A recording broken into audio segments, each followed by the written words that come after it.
Então, agora eu quero meditar em Marcos 15, 16 a 32, para nós cearmos. E hoje à noite a gente começa a falar sobre Abacuque.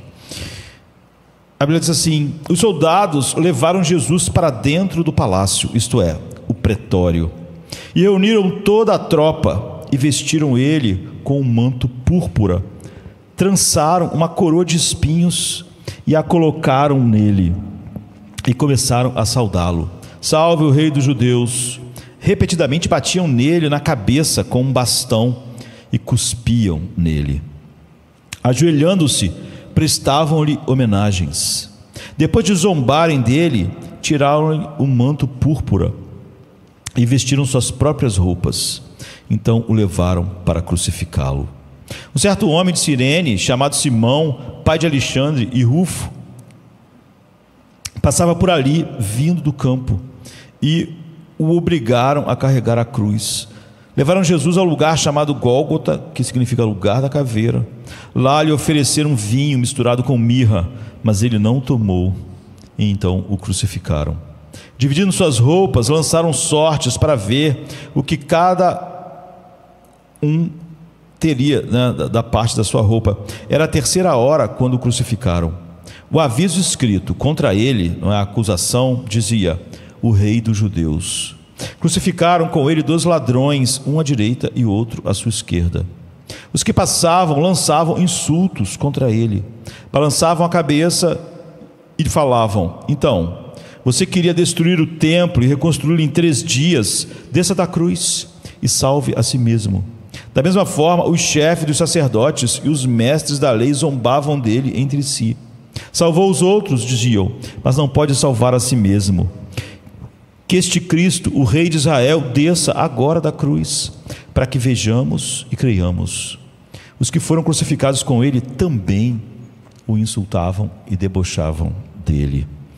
Eis um relato da crucificação, né? Nós podíamos ler ele nos outros evangelhos, e essa é a primeira metade do relato da crucificação de Cristo. Mas você vê que todo ele, apesar de ter sido um texto grande, o que a gente leu, todo ele tem um único tema, não é? E não vários temas que preenche tudo. Tem vários temas que dariam para nós tirarmos ali, né, uma frase e pregarmos a respeito daquilo. Mas há uma coisa que fica se repetindo todo o tempo, não é? Em todo o texto. E esse tema é o fato de que Jesus é zombado, ele é insultado, ele é ridicularizado, as pessoas estão rindo dele, eles estão humilhando ele, todas as pessoas estão humilhando ele, está sendo humilhado, ele está sendo envergonhado, e isso é a tônica de todo o texto. Todo o texto é uma questão de vergonha, é uma questão de deboche, uma questão de riso, é uma questão de ironia. E isso vem de todos os lados. No versículo 16 a 20, são os soldados que estão zombando dele, fazem pouco dele, chamam ele de rei, ajoelham na frente dele, cospem nele, batem na cabeça dele com um bastão, e tecem uma coroa de espinho e ficam ali debochando. Isso não foi ordenado aos soldados. Nós temos que ver que cada ator aqui não recebeu ordem, eles foram, foi ordenado que eles levassem ele e chicoteassem ele. Você vê, se você pensasse, os soldados só estavam fazendo o que foi ordenado, eles não podiam contrariar a ordem de Pilatos, mas não é isso que você vê aqui. Nessa história você não está vendo ninguém contrariado. Os guardas não fizeram o que mandaram, fizeram muito mais. Havia um prazer mórbido, não é? De deboche, de cuspe, de arrancar sua barba, de bater na sua cabeça, de botar uma coroa, de tapar os olhos dele e bater nele e dizer: você não é profeta? A gente tem isso em outros evangelhos, né? Você não é profeta, então diz quem está te batendo, não é? Sem ver. Você vê há todo um deboche, uma hostilidade que cai assim, em deboche incrível. Mas quando você chega no versículo 24, você vê que desnudaram ele, porque parte do que tornava a crucificação tão horrível era a remoção de toda a sua dignidade. A crucificação não era como a gente ficou acostumado, onde alguém é executado dentro de um presídio, de uma cela, onde não há esse tipo de coisa. A ideia era que a dignidade totalmente fosse tirada. Então você era crucificado nu. Você imagina, você ficar nu, alguém te botar nu no meio da rua, no meio da multidão, já é terrível para um ser humano, não é? Mas você nu, crucificado, com seus braços presos, com seus pés presos, você está totalmente exposto, não é? Então no versículo 27 nós temos a inscrição que também é um deboche: o rei dos judeus. Não era porque alguém ali, Pilatos, ou alguém acreditava que ele era o rei dos judeus. Você vê que até os fariseus pediram para mudar, tirar aquilo lá, os sacerdotes, e ele disse: não, o que eu escrevi está escrito. Era um deboche, tudo é um deboche, e é algo que você colocaria o rei sobre um trono, sobre um lugar cheio de majestade, não sobre uma cruz. Aí depois você chega no verso 29 e 30, e todo mundo é o que? A multidão está passando e insultando ele, e debochando dele. Você vê, igual os soldados, a multidão, você pode dizer, estava ali porque estava passando, viu aquela situação, né, e ficou lá olhando. Não é verdade. A multidão, igual os soldados, igual Pilatos, também insultavam, também debochavam, também falavam as mesmas coisas. No versículo 31 e 32, os sacerdotes zombavam, os líderes. Imagine, os homens mais que carregavam mais a ideia da santidade de Deus revelada na velha aliança, também estavam junto com os soldados, junto com a multidão, junto com Pilatos, e eles também estavam debochando. No final, eu acho que o ponto mais baixo de tudo, os 2 ladrões que estavam sendo crucificados junto com ele também estavam debochando e insultando ele. O fato de um ser salvo logo depois, você vê o poder do chamado eficaz, porque ele também estava debochando. Em algum momento ali, você vê, ele é regenerado e vê as coisas como Paulo diz: o Deus desse mundo cegou os olhos do incrédulo para que eles não vejam a glória de Deus na face de Cristo. E aquele homem também não via, ele estava insultando igual o outro. O que mudou? Porque um era piedoso, o outro não era? Não, os dois estavam fazendo a mesma coisa nos últimos momentos da sua vida. Ou seja, até os ladrões estavam insultando. Marcos quer que a gente veja que Jesus não apenas foi morto na cruz, ele foi envergonhado e humilhado de todas as formas. Não importa quem sofresse todas essas coisas, o comum era nós ficarmos totalmente chocados. Nós ficamos chocados se estivessem fazendo isso com um animal, com qualquer coisa. Mas por que isso é importante? Porque tantos versículos falando sobre toda essa humilhação, todo esse deboche, toda essa crueldade que se manifesta da pior maneira possível, né? Primeiro ela estava se manifestando uma violência atroz, física, e agora essa é uma violência psicológica atroz também, nu, debochado por todos, cuspido.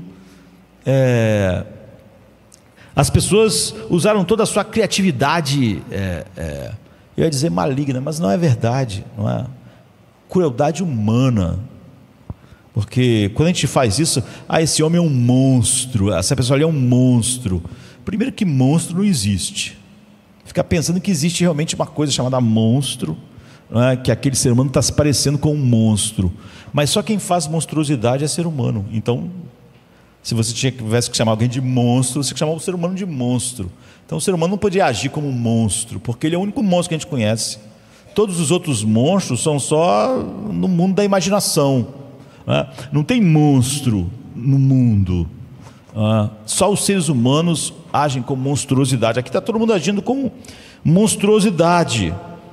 Então isso poderia ser amenizado, poderia ser não registrado assim, mas por que evangelistas, eles se deram o trabalho de nos dar todos esses detalhes, né? O Espírito Santo, a gente vai ver que isso realmente é importante. Se nós perguntarmos por que isso é tão importante, a gente vai ver, a gente podia tirar várias e várias implicações importantes, mas sempre a gente tem que escolher o que a gente vai dizer cada vez que olhamos para um texto assim tão rico.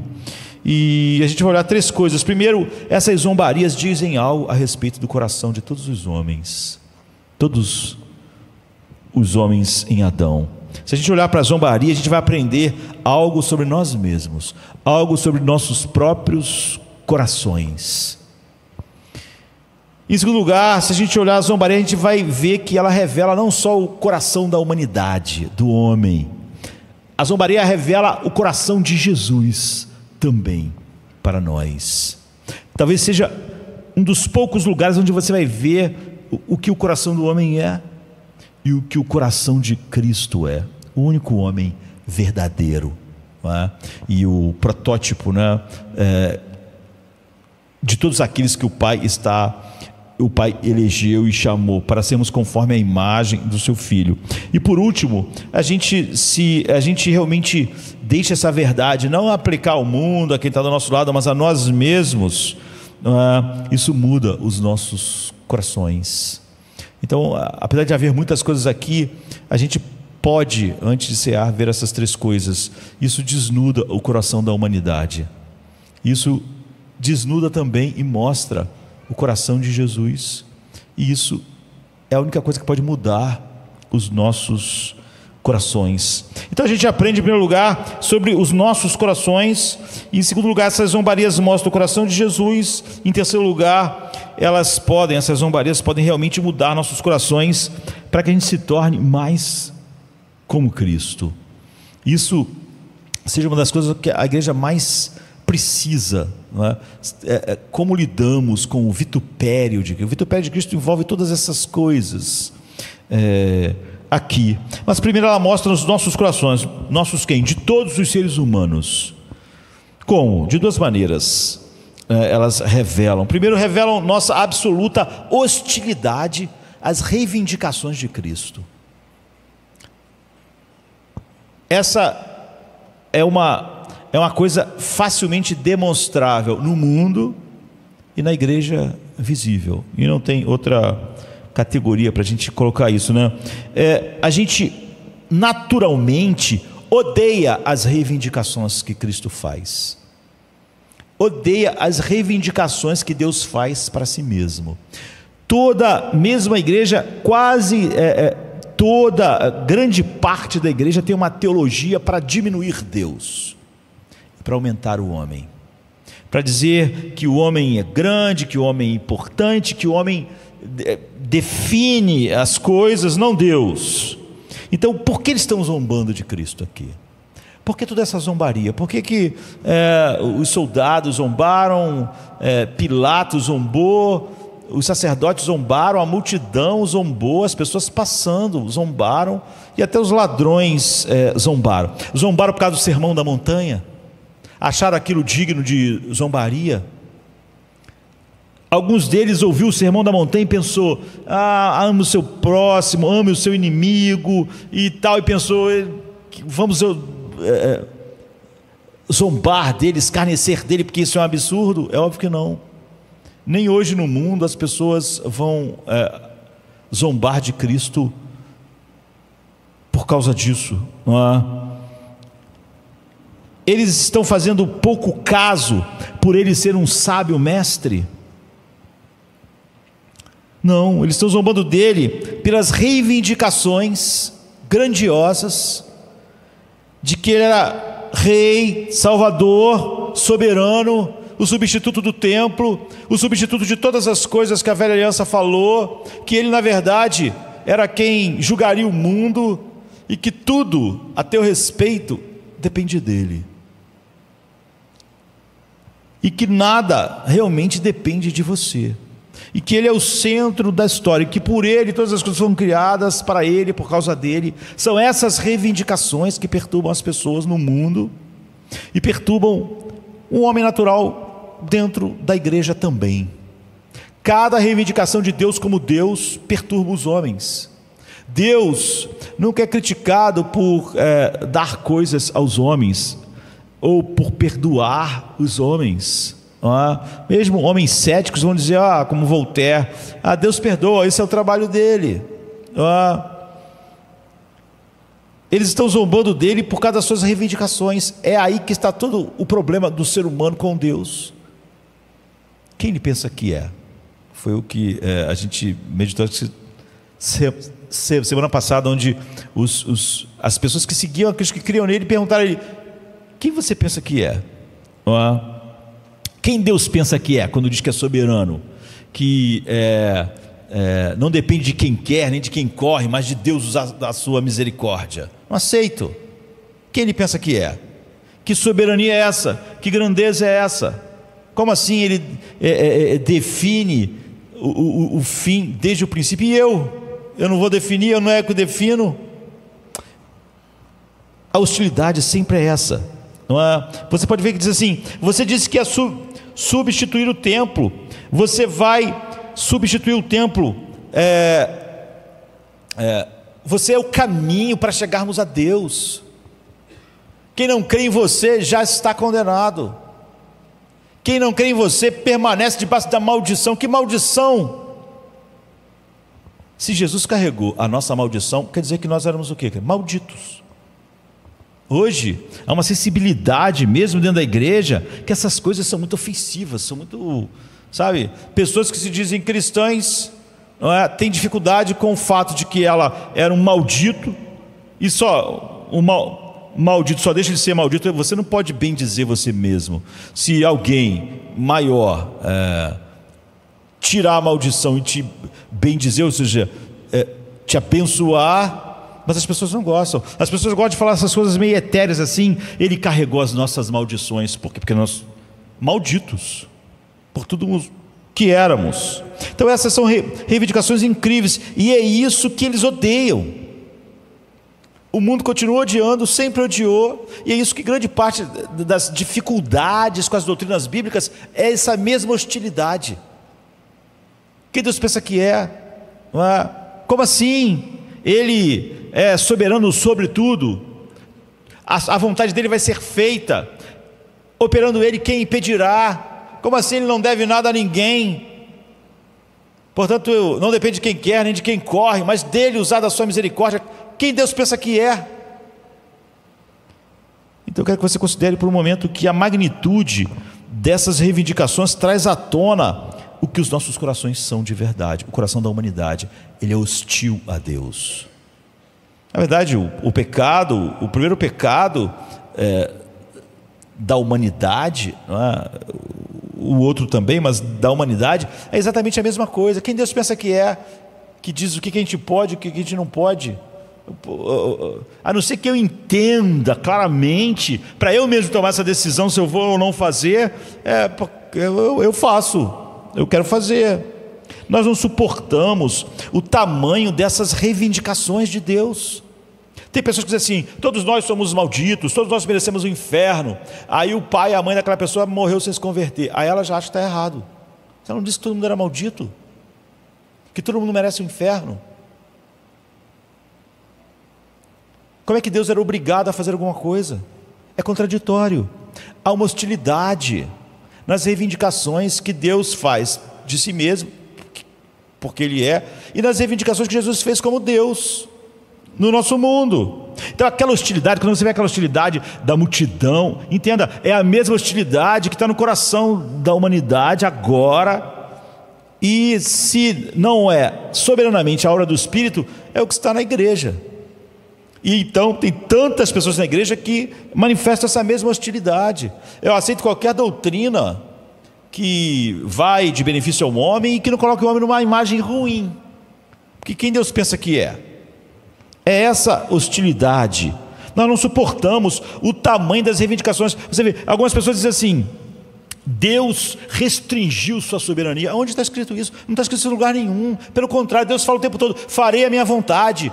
Não depende de quem quer, não depende de quem corre. Mas as pessoas inventaram. Grande parte da igreja hoje fala a mesma coisa. Deus não restringe nada a respeito dele. Ele é Deus, mas nós não gostamos. Por que essas doutrinas enchem a igreja tão facilmente? Porque essa hostilidade já vem carregada desde Adão. E quando a pessoa não precisa ser convencida de que ela é importante assim, de que ela é quem decide, de que ela é, e que Deus não pode ser tão grande como Ele disse que é. Portanto, nunca ninguém tem dificuldade, nunca ninguém me procurou na vida para dizer, eu tenho uma dificuldade com as doutrinas do livre-arbítrio, que todo homem sabe? Não, nunca vi, sempre ao contrário. Você vê que quando Paulo fala a respeito disso, é a mesma coisa, a hostilidade aparece. Então de que Deus está reclamando, se Ele faz sempre a vontade dEle?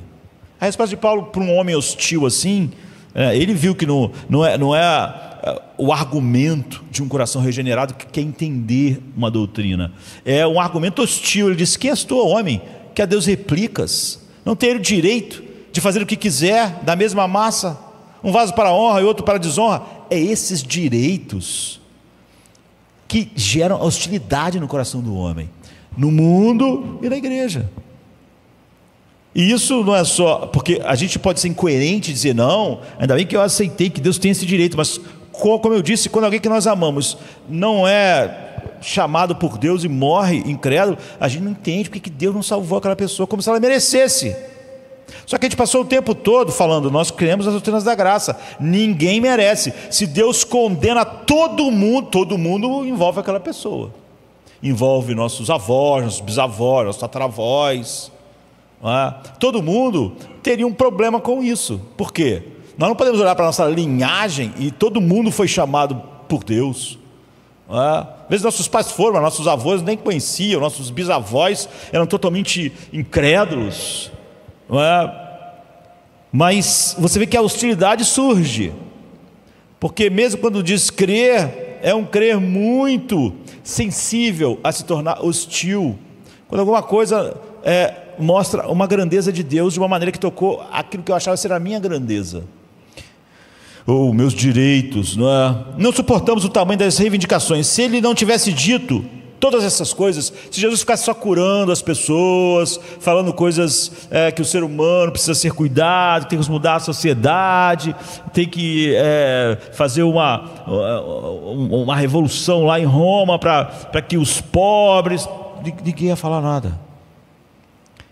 Se você quer uma expressão contemporânea disso, um exemplo muito interessante do que você vê, Annie Rice, ela morreu agora em 2021, ela tem alguns livros famosos, e tem um que é A Entrevista com o Vampiro, e foi feito um filme desse livro, os vampiros são tudo, sei lá, Brad Pitt e Tom Cruise, os vampiros bonitões.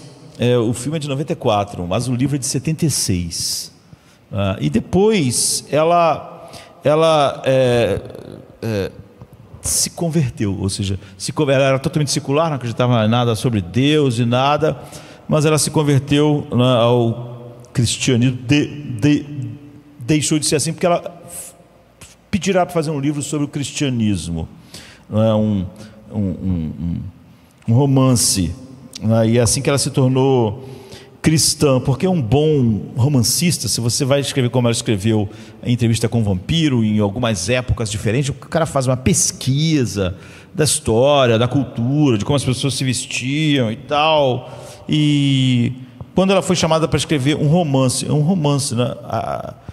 sobre Jesus, ela começou então a fazer uma pesquisa a respeito de Jesus, de todas as formas que ela podia. Fez muita pesquisa histórica, fez pesquisa em todos os artigos acadêmicos, e, enfim. Então ela começou a estudar, e essa pesquisa a respeito de Jesus, nos últimos 100 anos, ou cento e poucos anos, começaram a jogar para cima evangelhos que não são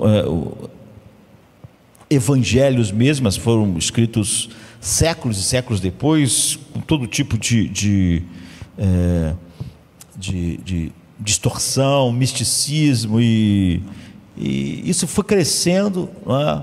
E, por exemplo, começou a sair muitos livros, como o Código da Vinci, que você vê, tudo que ensinou é que Jesus, na verdade, se casou com Maria Madalena. É uma salada. Ela começou a fazer a pesquisa e ela disse: olha, pesquisei todas essas coisas. Ela era totalmente secular, não acreditava em nada, e é tudo errado. Só sobre Jesus os historiadores não usam as regras, e essas pessoas não estão usando as regras científicas de um historiador, não é? para olhar as coisas, não é? Então ela diz assim: você tem que ir além dos evangelhos e encontrar o verdadeiro Jesus histórico, que realmente não fez essas reivindicações. Ela disse que é o que a academia começou a dizer nos últimos 150 anos, dizendo: Jesus nunca falou que ele era o caminho para Deus, que ele era a propiciação, que ele era a expiação, que ele era o eu sou. Não falou. Isso foi colocado depois. As pessoas começaram a dizer, querendo realmente dizer que Jesus era só um cara que todo mundo devia seguir, porque ele era um bom mestre moral, ia fazer bem para a sociedade, para os casamentos, para as relações pai-filho, ia, se a gente colocasse o ensinamento dele em prática dessas coisas, o social ia melhorar, e a moralidade lá no início, hoje em dia nem isso mais, né? Ou seja, Jesus era apenas um cara legal, um mestre da justiça. Então ela começou a estudar essas pesquisas, fazer essa pesquisa, e ela disse: o que eu encontrei me surpreendeu completamente. Há um pós-fácil, né, do seu último livro, Cristo Senhor, A Saída do Egito, um romance.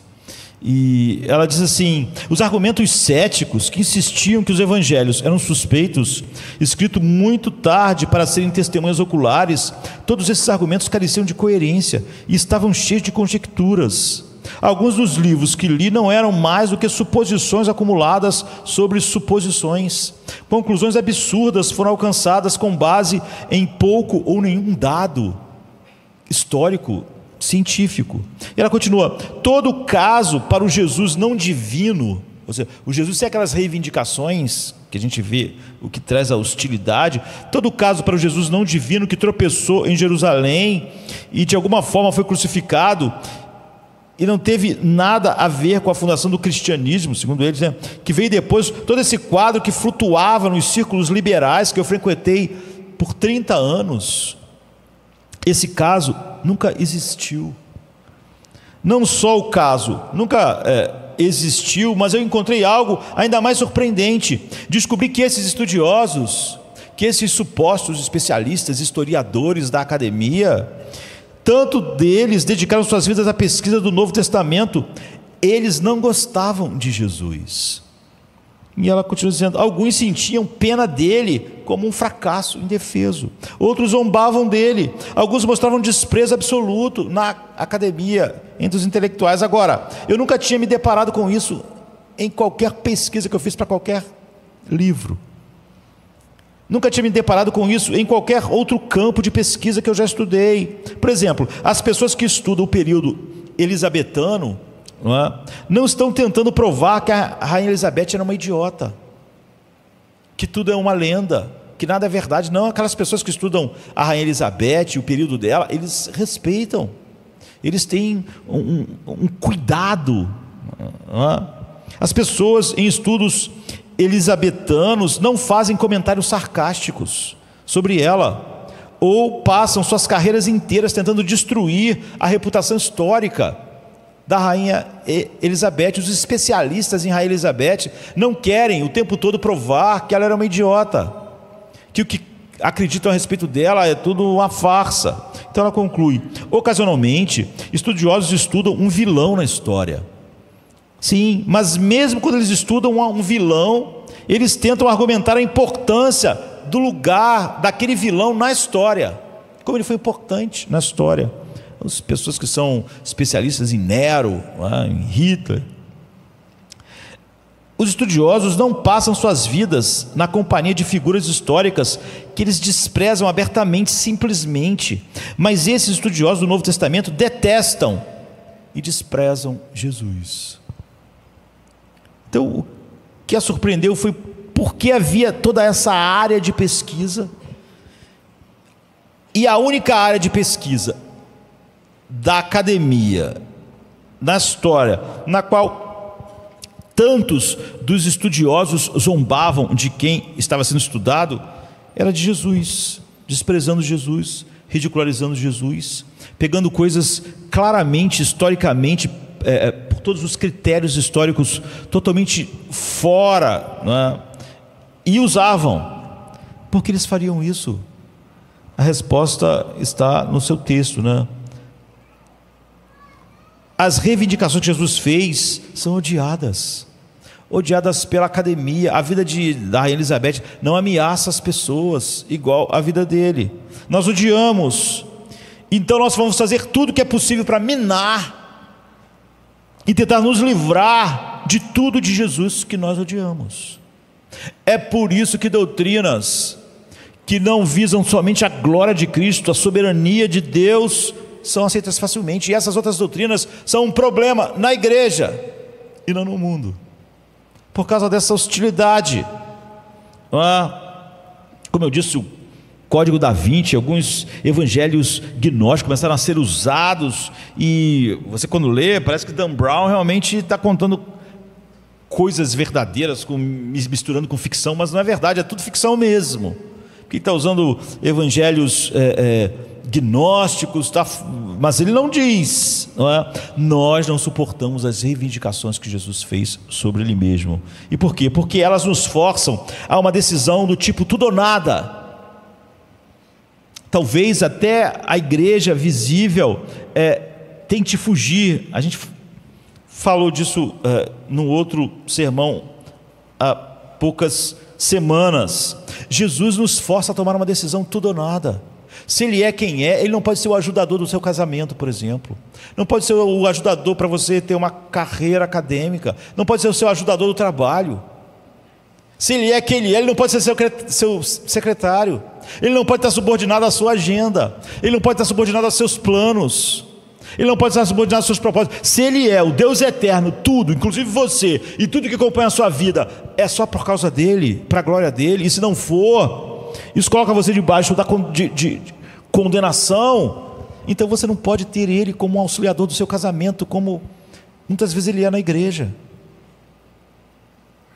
Sempre disse isso, sempre achei estranho a igreja toda compartimentada, jovens, velhos, adolescentes. Por quê?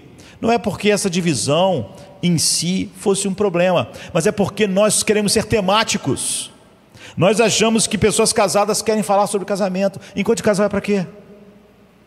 Para falar sobre Cristo? Lógico que não. E de jovens? Falar sobre namoro. A gente separa as pessoas em várias classes, porque a gente acredita que elas têm interesses diferentes. Porque o interesse não é Cristo, não é Deus. Quando é um jovenzinho como Timóteo, pode andar com Paulo. Mas como assim, o Paulo, o velho, sem estar casado, não é? Sem estar com filhos, como ele podia ser uma companhia para Timóteo tão novinho? Interesses tão diferentes. Timóteo estava começando a vida, ele estava pensando que hoje em dia a gente vai pensar em arrumar uma namorada, em casar, em ter filhos. E os interesses de Paulo eram totalmente diferentes, era um homem velho já, no fim da vida. Como eles podiam ser tão próximos? Ter sua vida dividida o tempo todo. Um devia estar numa classe e outro em outra classe. Uma classe dos velhos, sei lá, né? Dos velhos solteiros, os velhos viúvos. E o outro na classe dos jovens que querem Mas não é verdade. Você vê, os dois têm o mesmo coração. Daniel tem o mesmo coração com 15 anos. E quando ele está orando lá, ele está com mais de 80 anos. E o foco da vida de Daniel com 15 anos não é a sua adolescência.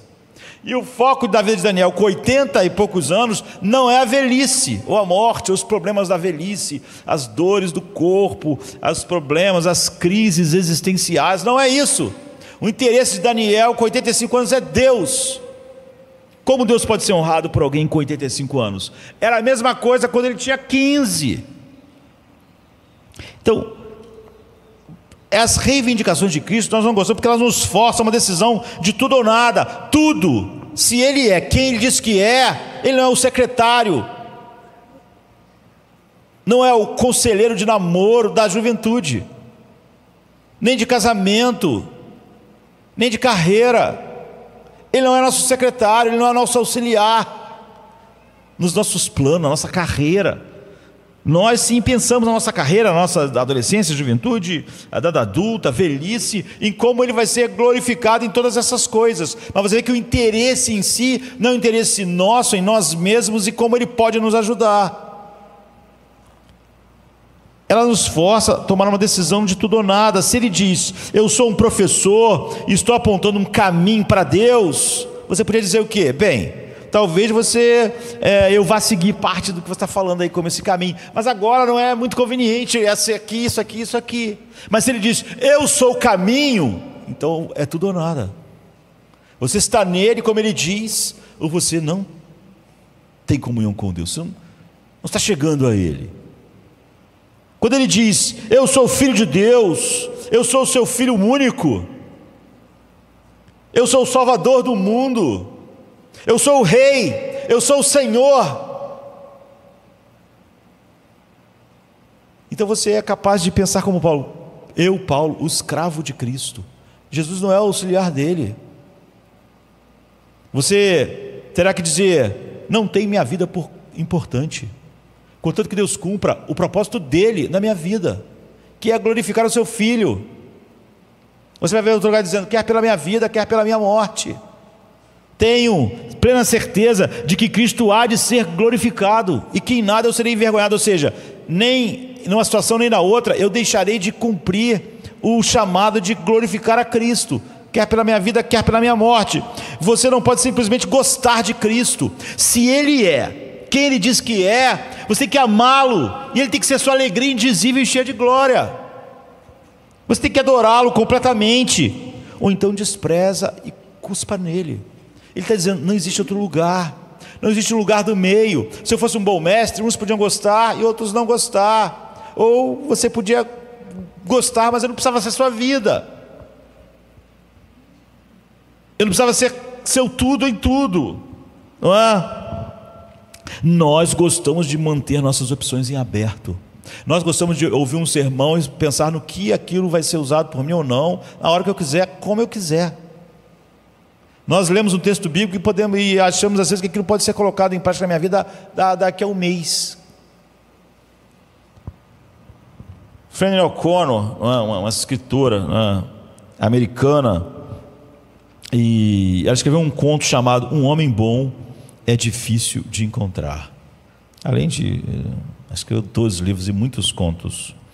Então, no conto, há um criminoso chamado O Desajustado, não tem um nome, e que está conversando com uma senhora idosa, uma pessoa de idade, que já é avó, na verdade, porque ele fez de refém a família dessa avó, não é? E está roubando a casa e fez a família de refém, e ele está matando, ele já matou algumas pessoas da família, e parece que ele vai acabar matando todo mundo, não é? Mas a avó não está morta ainda. Então é um conto bastante tenso e intenso, não é? E a avó então está implorando por sua vida, e o desajustado e a avó têm um diálogo que é a maior parte do conto, e ela é uma cristã, eu diria religiosa, não é? A avó. E ela diz para ele assim, você precisa orar mais. Ela está tentando se salvar, né? Você realmente é um bom rapaz, tenho certeza que aconteceram muitas coisas tristes na sua vida, que levaram você até aí, mas você é eu sei que lá no fundo você é uma boa pessoa, você é um bom rapaz, tenho certeza que realmente você é bom. E em um certo momento ela disse, você precisa orar a Jesus. E o cara que era o desajustado diz, Jesus? Então ele fala assim, Jesus jogou fora todo o equilíbrio. Se ele fez e se ele é o que ele disse, então não há nada para fazer ou jogar tudo fora e seguir a ele, ou então abandoná-lo completamente. Se ele não é quem ele diz que é, então nós temos que cuspir nele, debochar e abandonar. Agora, se ele é quem ele diz que é, nós então temos que ser totalmente dele. Não há nada, ele diz, para você fazer, a não ser aproveitar os poucos minutos que lhe restam, se ele não é quem ele disse, da melhor maneira possível. Quem sabe fazendo o que eu estou fazendo, matando alguém, ou incendiando sua casa, ou fazendo alguma outra maldade com ele, se pudéssemos. Ele diz que Jesus jogou fora todo o equilíbrio que poderia haver. Esse lugar que a gente quer que a gente possa não ser nem totalmente dele, totalmente capturado por sua glória, e nem alguém totalmente igual ele é. E alguns anos depois, Flannery O'Connor escreveu a um amigo uma carta, e nessa carta ele faz uma pergunta, tinha feito uma pergunta a ela. Nessa carta ela explica esse diálogo entre a avó e o desajustado, né, que é o rapaz que não tinha nome. E ela diz assim na carta: a história é um duelo, de certa forma, entre a avó e suas crenças superficiais no Evangelho, e o envolvimento mais profundamente sentido do rapaz desajustado com a ação e o que Cristo ensinou, que desequilibrou o mundo para ele. Ou seja, a avó se parece muito mais com a maioria dos cristãos, mas ela era apenas uma religiosa, é o que Flannery O'Connor está dizendo. É apenas legal, uma pessoa legal, que a gente diria. E se Jesus fosse um cara legal assim, então não haveria aquela hostilidade. Mas o desajustado, o rapaz, ele sabe que com Jesus é tudo ou nada. Ou ele é Deus, ou ele deve ser cuspido.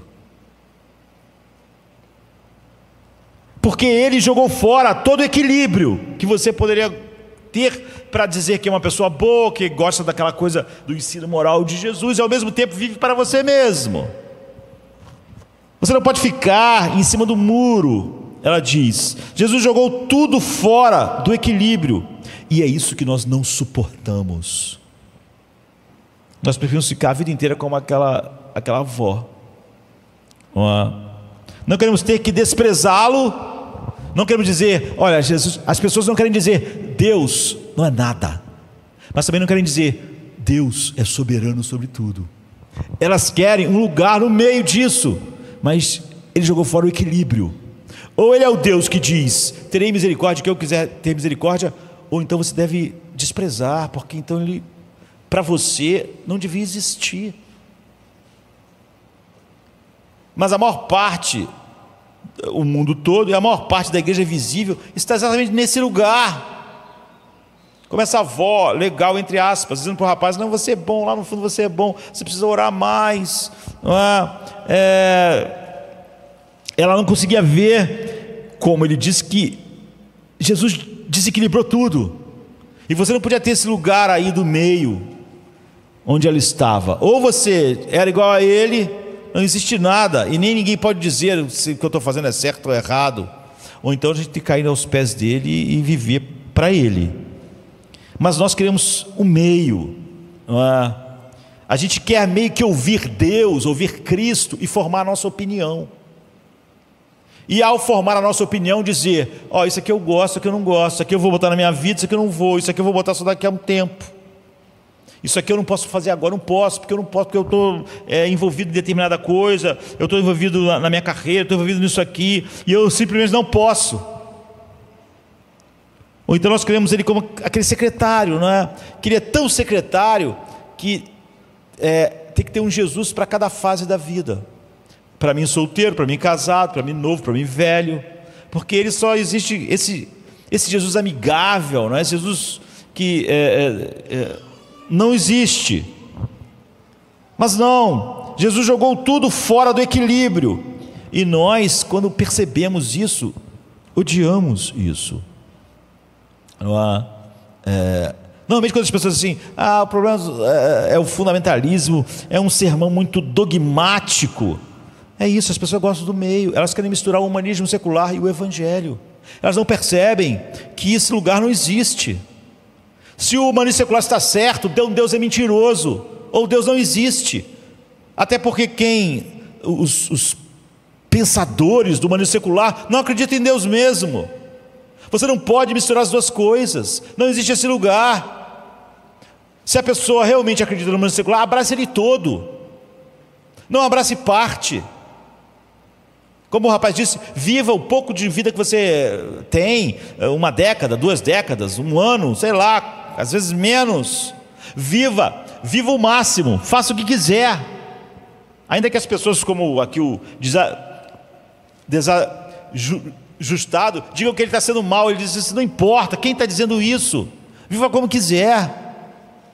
O que você não pode dizer, não, esse sermão é dogmático, eu vou misturar aqui o humanismo secular, vou misturar o evangelho, vou fazer um troço aqui e vou seguir isso. A hostilidade em nossos corações é trazida à tona pela magnitude das suas reivindicações e pela exclusividade das suas reivindicações. Então você se lembra, outro dia eu estava falando sobre Agostinho, e há um ponto nas Confissões de Agostinho, que acho que todo mundo conhece, que ele começa a falar, as Confissões é um livro um dos mais incríveis que já foram escritos, né? Ele o tempo todo falando com Deus, né? Como se fosse uma oração. E ele começa a lembrar de que quando ele era muito jovem, adolescente ainda, ele invadiu com os amigos o sítio de alguém, né? E roubou peras. Ele começa a falar a respeito disso, e ele diz essencialmente: por que eu invadi aquele pomar naquele dia e roubei as peras junto com os meus amigos? Primeiro, eu não estava com fome, não foi por isso. Estava morrendo de fome, era vida ou morte, não era. Segundo lugar, eu nem gosto de pera, nem acho gostoso. Eu só estava tentando, ele tentando descobrir as motivações. E ele diz, a única motivação no fim era porque alguém disse que não podia, porque estava escrito que ninguém devia invadir e pegar as peras. Ele disse, eu não teria nenhum interesse se não tivesse dito lá que não era para pegar, que não podia. Então ele faz uma reflexão e percebe que no âmago do seu coração, e portanto no âmago do coração de todos os corações, de todos nós, há algo que diz com os dentes cerrados: ninguém me diz como viver. Jesus, ele vai falar coisas, mas eu digo como vou viver, quando vou fazer, se vou fazer, que lugar ele vai ocupar.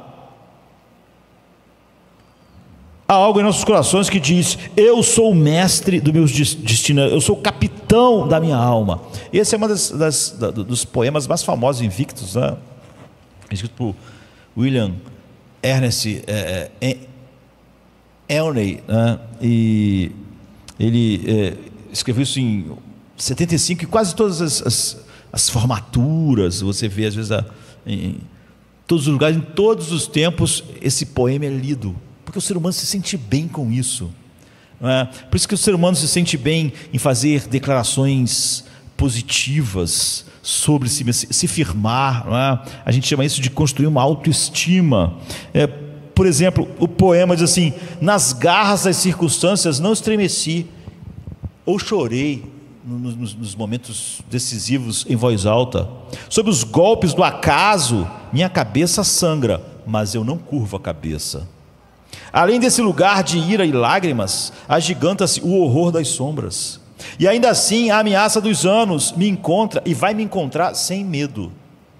Não importa quão estreito seja o portão, quão cheio de punições seja o pergaminho, ou seja, a lei, não é? A lei de Deus. Eu sou o mestre do meu destino, eu sou o capitão da minha alma. Eu sou o mestre do meu destino. Não é isso que a maioria das pessoas na igreja visível, que diz crer no evangelho, diz que ela é o mestre do seu destino? Se ela vai estar salva ou não, é ela que vai decidir. Que ela é o capitão da sua alma. Se ela eternamente vai estar com Deus, ou eternamente em trevas, isso vai decidir. Ela é o mestre do seu destino. Todo mundo não se sente bem quando diz: eu sou o mestre do meu destino. Ninguém está definindo a minha vida. Eu sou o capitão da minha alma. Não tenho capitães. Hebreus diz: olhem para o autor, o capitão da vossa salvação. As pessoas dizem: eu sou o capitão da minha salvação. Essa hostilidade, quando Jesus se aproxima de nós, essa hostilidade se manifesta. Não há? As doutrinas da graça têm todo tipo de dificuldades por causa disso, dessa mesma hostilidade. As zombarias mostram que nós odiamos as reivindicações, não suportamos a magnitude das reivindicações de Deus. Não precisa de nada. Ele nunca vai olhar para mim e dizer: você me completa. Não é? Eu não era o mesmo até fazer você.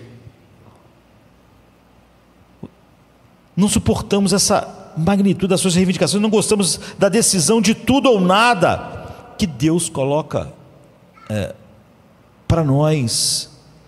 Então, queridos, se você é como aquela avó do conto, da O'Connor, em outras palavras, se você diz: eu não desprezo, eu amo Deus, mas eu controlo a minha vida.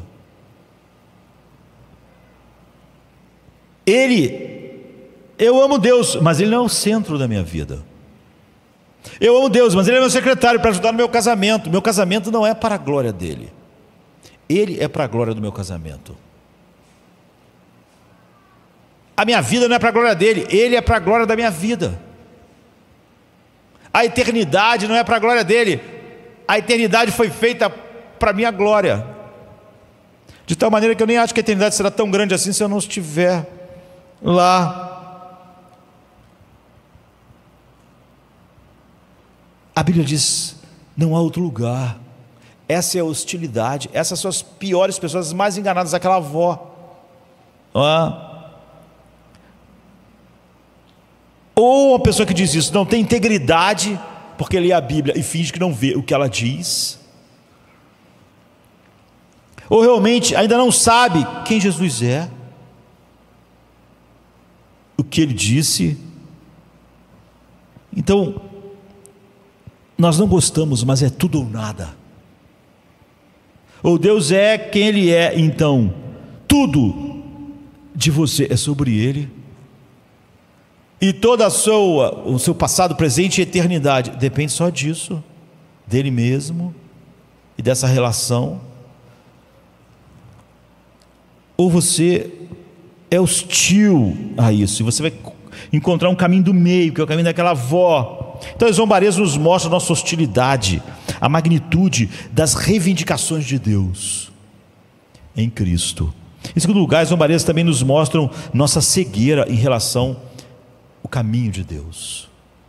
Porque Jesus, por um lado, é grandioso em suas reivindicações, mas Ele é sempre fraco em seus caminhos, pelo menos aos nossos olhos. Ele vem humildemente, Ele vem sem um cavalo, Ele vem sem um exército, Ele vem em fraqueza, e nós não gostamos disso.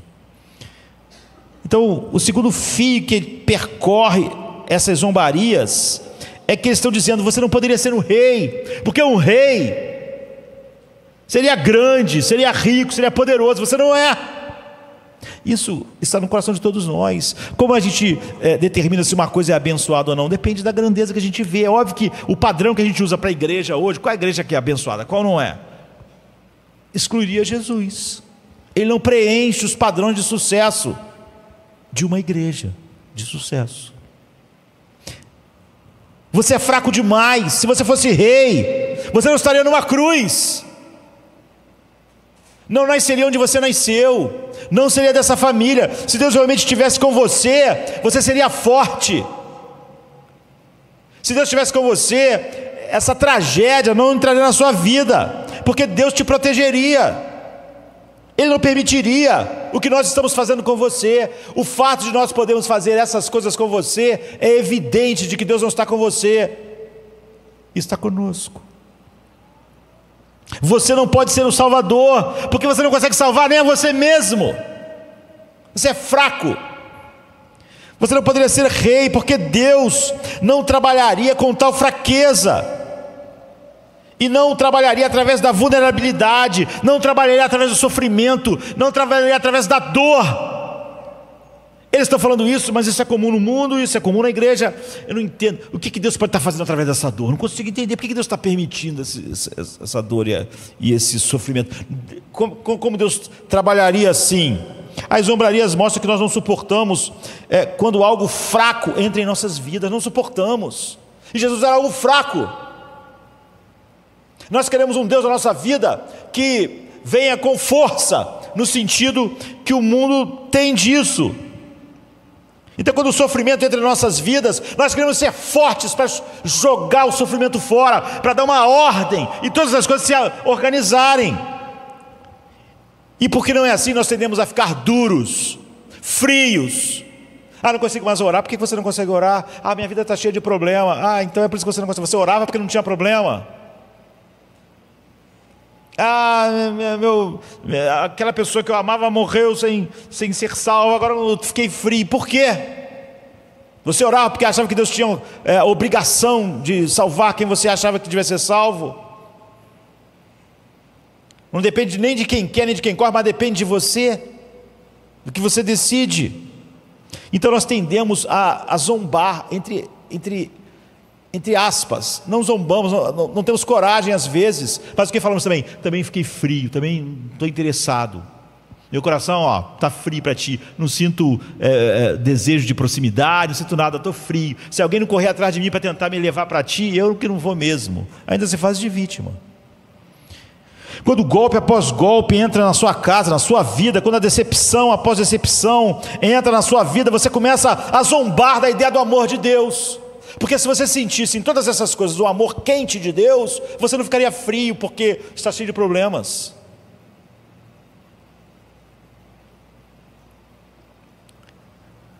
Sim, eu acho que não posso suportar se o amor de Deus é assim, se o amor de Deus não me protege dessas coisas, se o amor de Deus não traz meu esposo de volta, não traz minha esposa de volta, não traz meus filhos. Então isso está acontecendo, aquilo está acontecendo. E o que está acontecendo com você? O que você está fazendo? Está zombando do amor de Deus. Não me sinto amado, não me sinto protegido, não me sinto guardado. Você está ficando duro, está ficando cínico. Você começa, não tem coragem muito de culpar Deus, culpa a igreja, culpa todo mundo.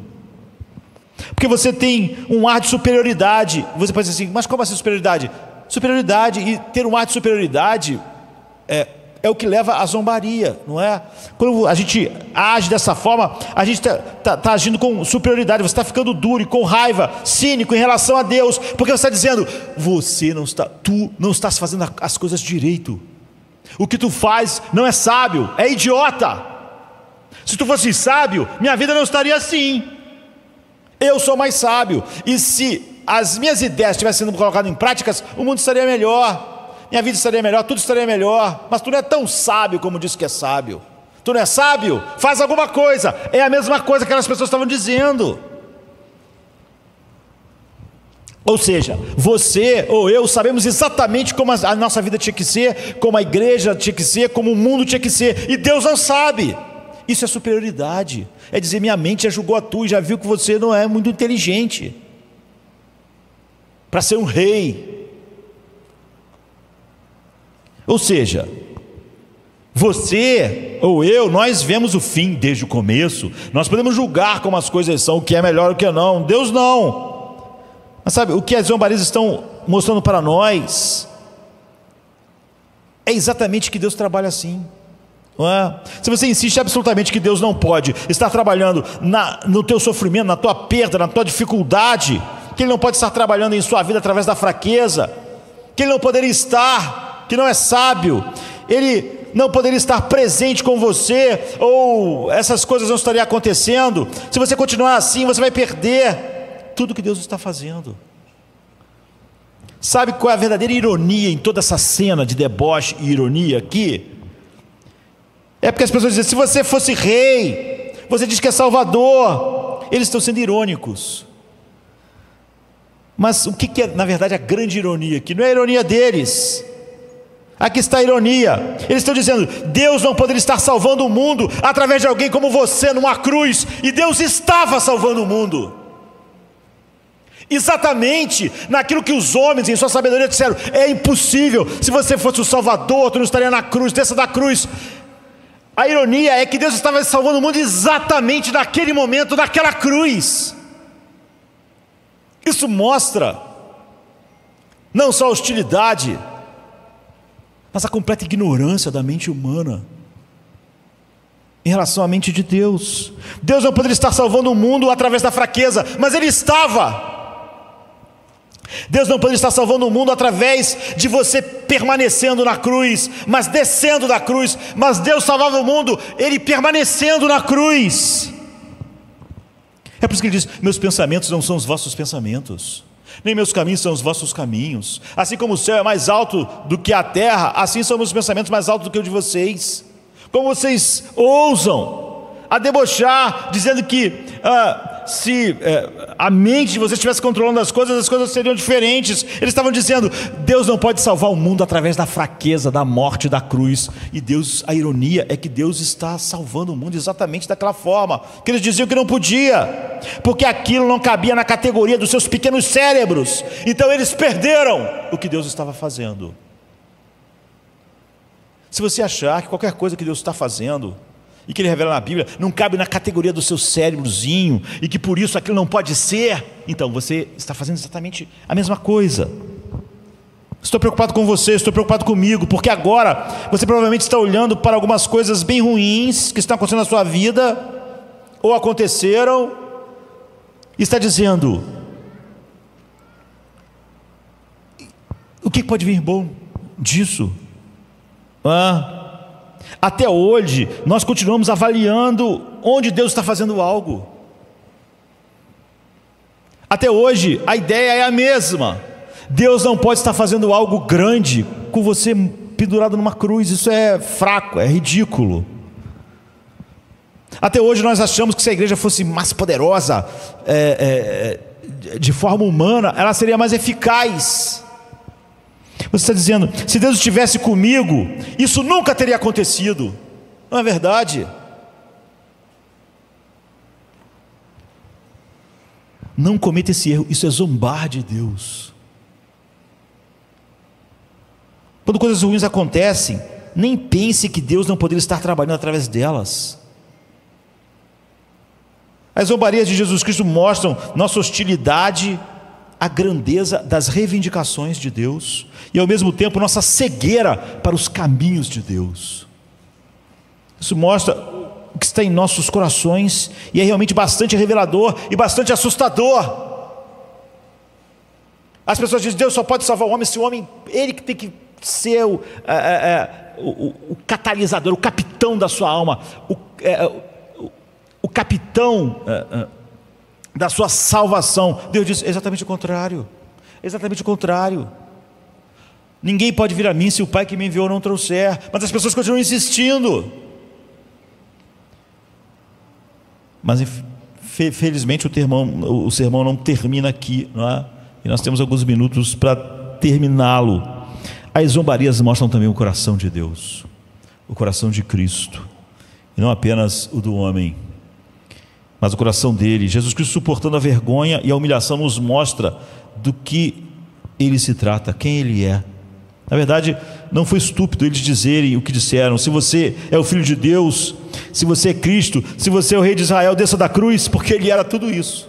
Ele era o Filho de Deus, ele era o Rei de Israel, e ele era o Cristo.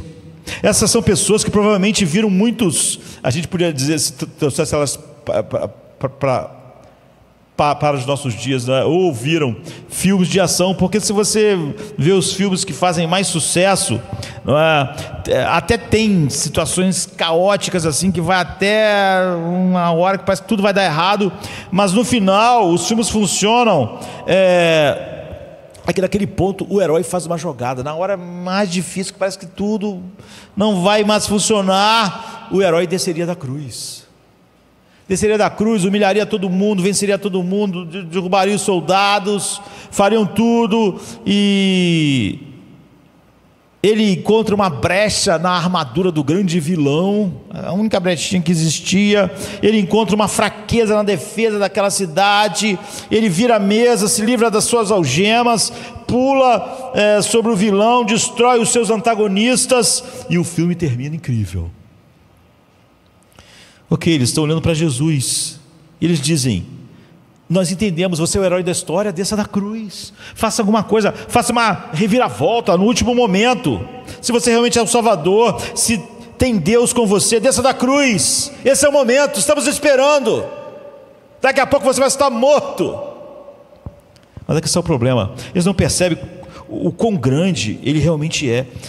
Esse é o Criador Todo-Poderoso do universo.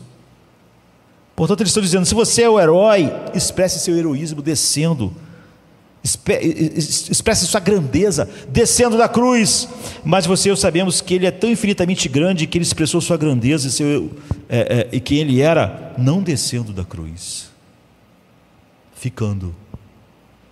Porque no maior ato de domínio próprio, autocontrole, submissão da história do universo, o Deus Todo-Poderoso tornou-se fraco e permaneceu fraco até o fim, naquelas circunstâncias absurdas do ponto de vista humano, físico e psicológico, e por fim, do ponto de vista espiritual.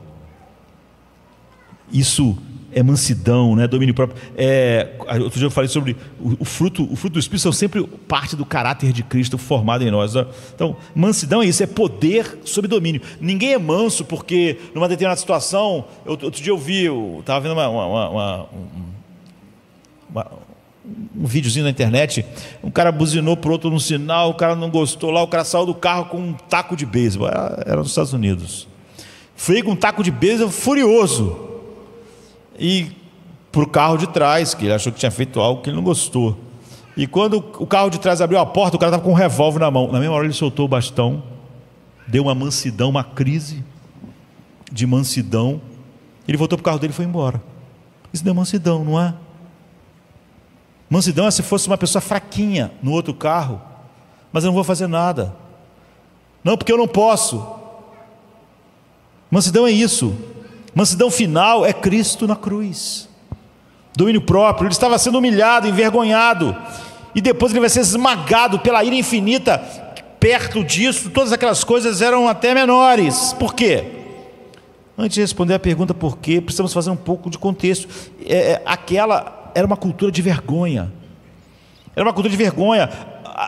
Hoje ainda é assim, mas não vivemos uma cultura assim, apesar de que com as sensibilidades por outros motivos e razões acentuadas da nossa época, todo mundo ficou muito sensível. Naquela época, a coisa mais importante para um ser humano era o seu nome, mais importante que a vida, mais importante que qualquer coisa. Na verdade, nas culturas antigas, ter um bom nome era a principal maneira de você continuar vivendo. Você tinha um bom nome, você tinha uma família, e era assim que você continuava vivendo, é assim que você mantinha a sua cabeça erguida, sua reputação e seu nome eram tudo.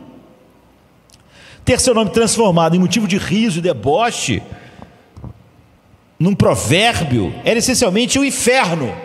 O homem preferia a morte a perder sua honra. Ter seu nome destruído era a pior coisa que podia acontecer a um homem. Essa é a razão pela qual a crucificação era a pior de todas as execuções, porque era a maior humilhação e destruição de um nome que alguém poderia fazer. Não estavam matando só seu corpo, estavam matando o seu nome. Você era morto nu, você era envergonhado de todas as formas, toda a sua dignidade era tirada de você. Você era motivo de riso e deboche de crianças, de jovens, de velhos, de todos a multidão, de todas as pessoas. Na cruz, Jesus não estava sendo apenas assassinado, morto, ele estava sendo envergonhado. Seu nome estava sendo destruído. E ele suportou. Por quê? Eis o porquê. Eu já mencionei quando falei sobre herói, já mencionei esse filme porque eu acho que é um dos melhores que eu já vi na minha vida, né? Um filme de 31 chamado Anjos de Cara Suja, né? Com James Cagney e Pat O'Brien, em que dois jovens crescem em Hell's Kitchen, né, em Nova York, e um deles é o maior gangster, se torna lá na favela que cresceram ali, né? Rock Sullivan. E quem faz é James Cagney. E o outro, que serão amigos, muito amigos, se torna um padre. Eu já contei essa história. E esse cara é um gangster, manda matar, todo mundo tem medo dele. E em Hell's Kitchen, todo mundo respeita ele. É o cara que todo mundo queria ser. Todo mundo queria chegar naquele lugar lá, né, do poderoso chefão. Mas um dia há um grande conflito, várias pessoas morrem, uma quantidade enorme de pessoas morrem por causa dele, amando dele. E ele é esses caras que, enfim, qualquer coisa,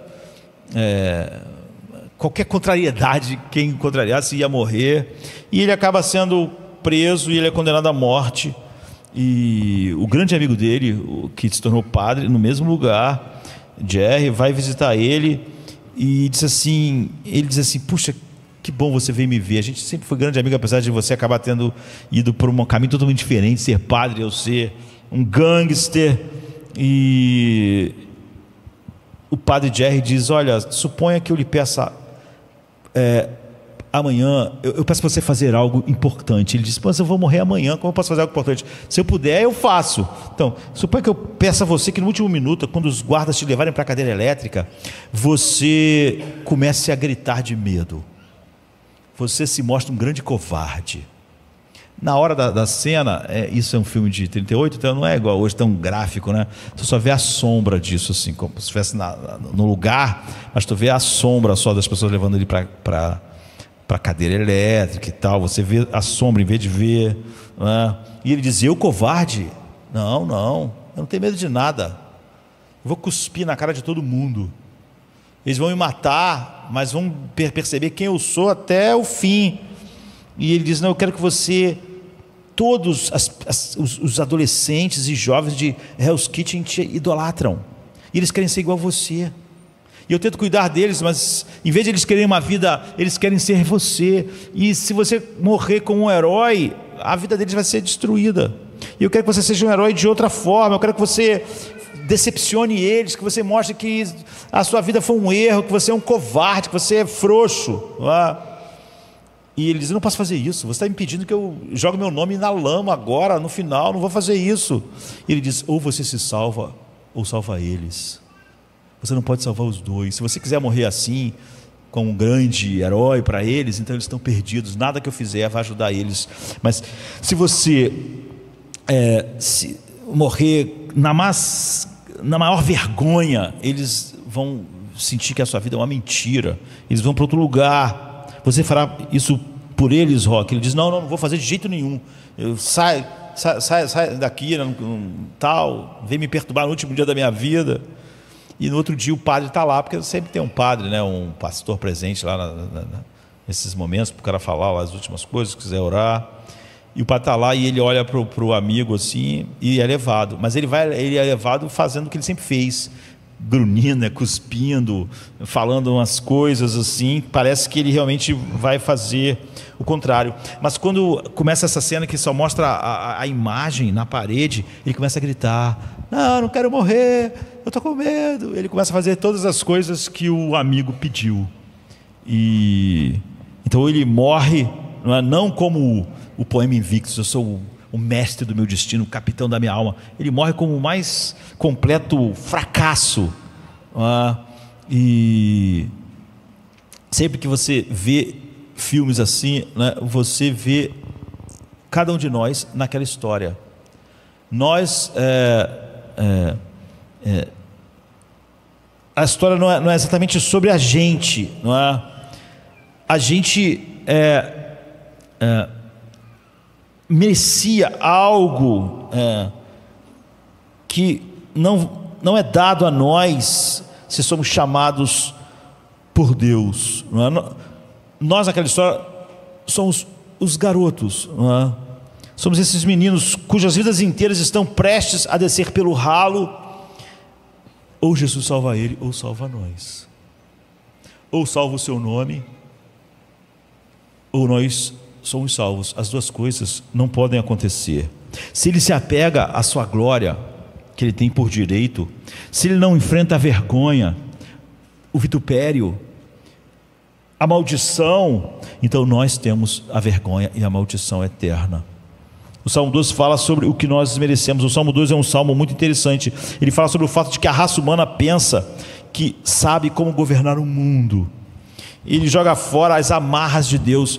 No Salmo 12, o mundo inteiro fala o poema invictus. Nós somos o mestre do nosso destino, o capitão da nossa alma. Nós sabemos como governar o mundo. E é algo risível. A Bíblia diz: Deus se ri do ímpio. Deus ri. Deus debocha dessa de como o coração do homem é arrogante. No Messias de Handel, que é uma das obras mais lindas que existe, né? Ele é baseado há um recitativo no Messias de Handel que é baseado no Salmo 2, e lá no meio daquela música grandiosa ele diz assim: ele rirá em escárnio, ele os terá em derrisão, ou seja, em desprezo, né? em escárnio. Nós merecemos o escárnio de Deus, o deboche de Deus, por falarmos essas coisas. Não, Deus, Ele tem que fazer desse jeito, tem que fazer daquele. Não posso aceitar isso, não posso aceitar aquilo. Eu sou o capitão da minha alma. Merecemos vergonha, merecemos ser ridicularizados, merecemos ser zombados. Mas Jesus Cristo é o servo sofredor. Em Isaías, quando o servo vier, ele diz: ele será desprezado, será rejeitado e não será digno de nenhuma estima. Nós desviaremos o rosto dele, nós zombaremos dele e vamos cuspir nele. Jesus não apenas morreu na mais profunda vergonha de todas as formas. Deus o fez pecado por nós, aquele que não conheceu o pecado, para que nós fôssemos feitos justiça de Deus. Então ele teve que suportar a vergonha e a afronta. Ele teve sua reputação destruída, teve seu nome destruído, para que nós pudéssemos ter um nome numa pedra, o nome que Deus dá. Apocalipse 2 diz que todo aquele que crê em Jesus Cristo recebe uma pedra branca e um nome nela, um nome que Deus mesmo deu, não é?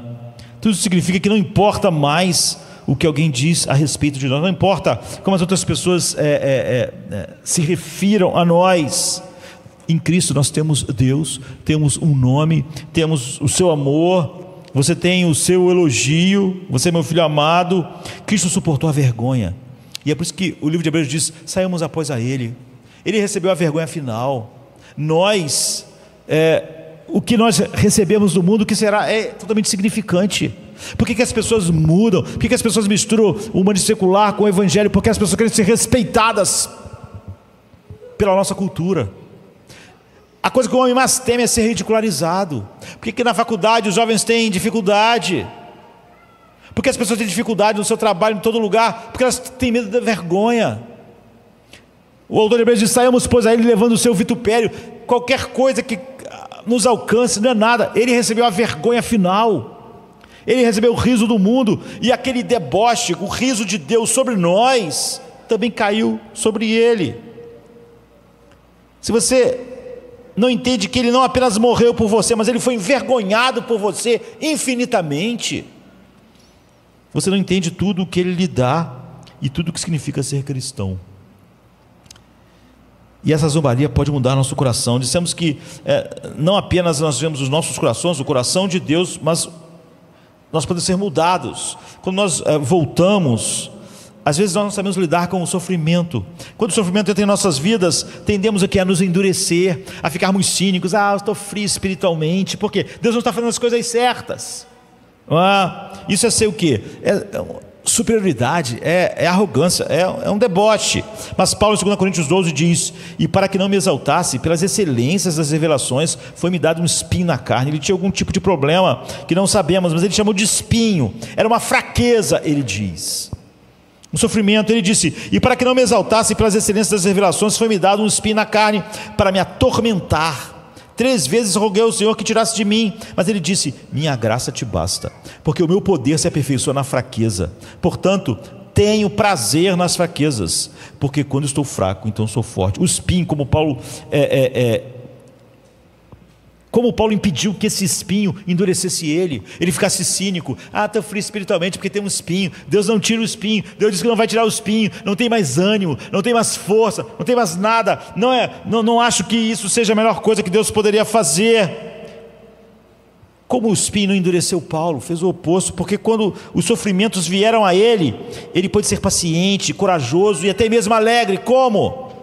Porque os sofrimentos realmente o tornaram mais suaves e terno com as pessoas, em vez de ser cínico e culpar todo mundo e ficar amargo. Por que isso aconteceu? Porque ele se lembrou dos espinhos de Cristo, os espinhos eternos, infinitos de Cristo. Então o espinho na carne dele agora lembrou ele os espinhos definitivos de Cristo. Paulo se lembrou de que, assim como ele disse: ó Senhor, por favor, tire esse espinho, o filho também tinha orado: se possível, passe de mim este cálice, esse deboche final, esse horror final, o escárnio final, tire. E o pai disse: para Jesus o meu poder se aperfeiçoa na fraqueza. O cálice não vai ser tirado. Então por que Deus não podia dizer para mim que o espinho não vai ser tirado? O amor de Cristo constrangia Paulo. Se Deus, no momento de maior agonia do seu filho, disse: não, o espinho não vai ser tirado, o meu poder vai se aperfeiçoar e a salvação do mundo vai vir na sua fraqueza, na cruz. Por que Deus não podia dizer para Paulo: eu não vou tirar o espinho, o meu poder se aperfeiçoa na fraqueza? Se foi isso que foi dito para o Filho de Deus por nossa causa. Tu vê, quando você enxerga isso, isso te muda para conter o espinho. O que Deus estava dizendo a Jesus Cristo no jardim do Getsemane era: somente através da sua fraqueza o meu poder vai ser liberado no mundo. Meu poder da ressurreição, através da sua fraqueza, meu poder para justificar todos os eleitos, para regenerá-los, só através da fraqueza. Deus está falando para Paulo: o meu poder, Paulo, vai atingir o evangelho e os outros através da sua fraqueza, eu não vou tirar. Paulo diz: se Jesus Cristo pôde sofrer sem reclamar, e o poder de Deus mudou e salvou todos os eleitos através da fraqueza dele, então eu vou me gloriar nas minhas fraquezas. Se o sofrimento de Jesus realmente liberou o poder no mundo, se sua fraqueza foi onde Deus aperfeiçoou, ou seja, manifestou a grandiosidade da sua força, então eu sei que se eu receber minha fraqueza com paciência, gratidão, em vez de frieza, em vez de superioridade para julgar os caminhos de Deus, Deus em minha vida e na vida de outras pessoas ao meu redor vai liberar o seu poder de salvação.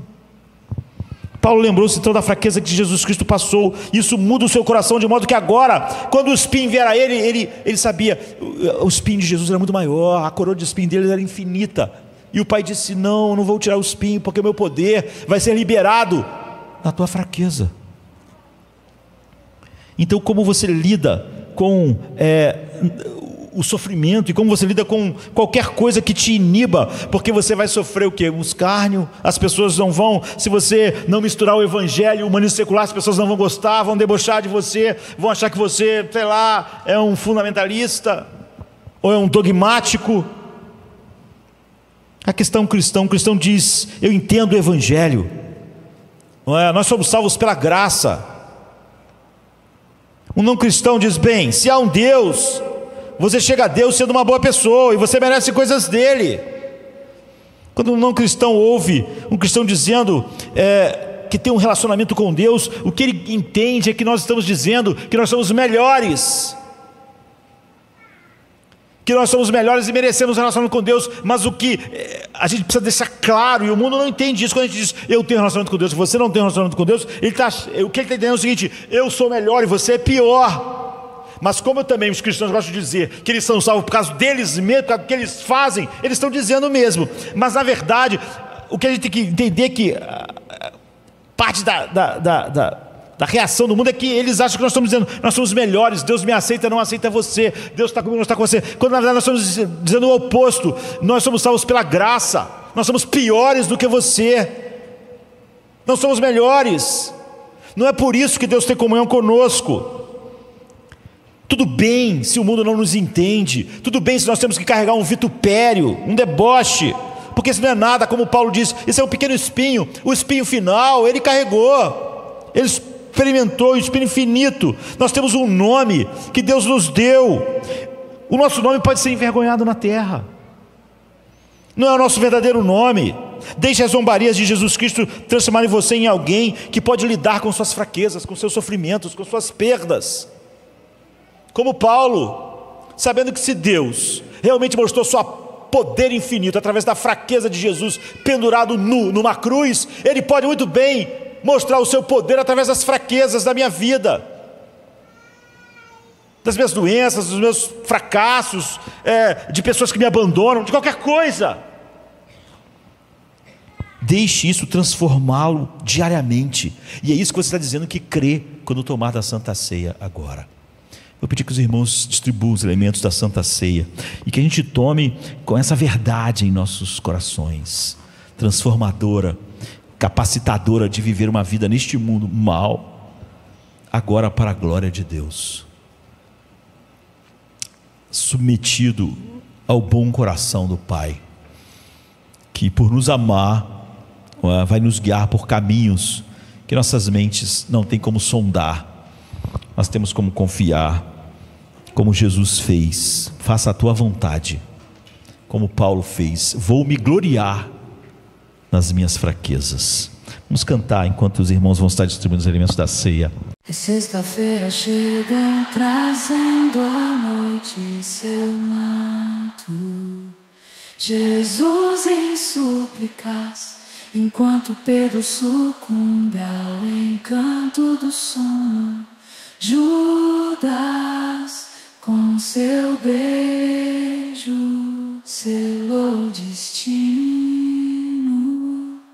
Traição que esboça o pranto no silêncio da noite. A esperança parece se esconder, mas o eco do domingo aos poucos começa a nascer. Pilatos em sua indecisão, o sinédrio em conspiração, a turba em escárnio desconhece a ressurreição. Discípulos fugitivos, corações partidos, Maria em lágrimas, Pedro nega, o galo canta anunciando amanhã que tarda. É sexta-feira, clama a criação, mas o domingo se anuncia, trazendo redenção. Nosso Salvador, sob o peso da cruz, caminha entre a multidão que zomba, sua santidade diminui. A coroa de espinhos, o sangue que escolhe marcas de amor infinito. É a sexta-feira, mas a esperança do domingo não está tão distante. Elevado na cruz, entre criminosos a dor se faz presente.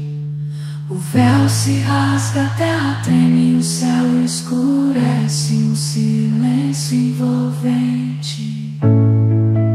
A pedra colocada, os guardas se postam, a vigília começa, mas a promessa do domingo no coração ainda aquece.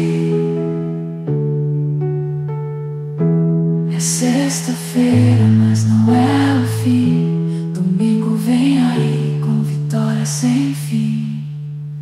A escuridão parece reinar, a morte sorri, certa de sua vitória. É sexta-feira, mas a história ainda não contou sua glória. O pecado julga ter vencido, a esperança parece falhar, mas a luz do domingo já começa a brilhar. O túmulo agora vazio, a pedra removida, Jesus ressuscitou trazendo vida.